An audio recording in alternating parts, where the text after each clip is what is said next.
มื้อนี้มื้องามยามดี มาตั้งเสางานน้องทรายตอนนี้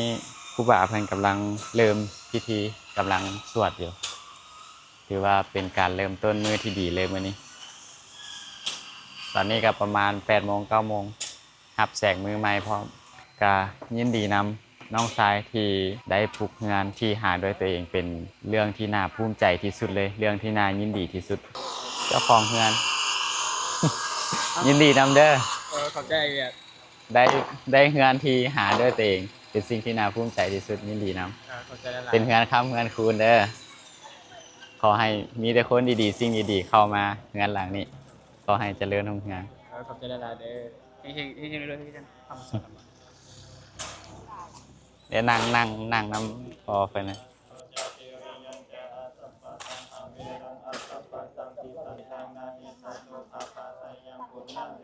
หลังจากที่ครูบาเพิ่นสวดแล้วเพิ่นสิให้เอากระทงกับมักเบง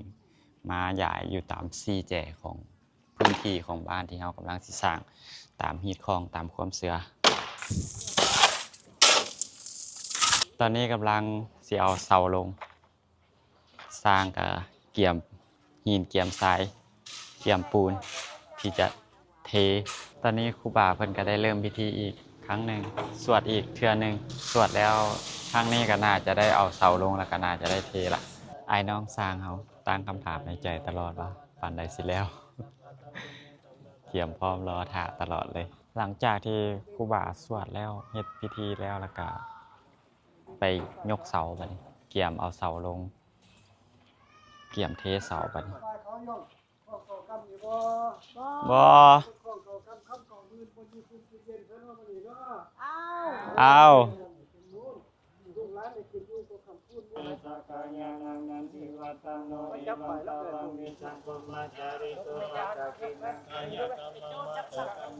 เอาเสาลงแล้วตอนนี้ได้ตั้งเสาลงแล้วมีแต่สิเทบัดนี้ก็ถือว่าราบรื่นไปด้วยดีมัดแขนให้เจ้าของงานอาบเลยโจน้ำมัน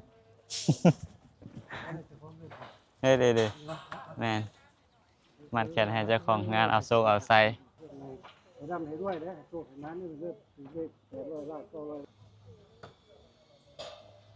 หลังจากเสร็จพิธีแล้วครูบาก็เตรี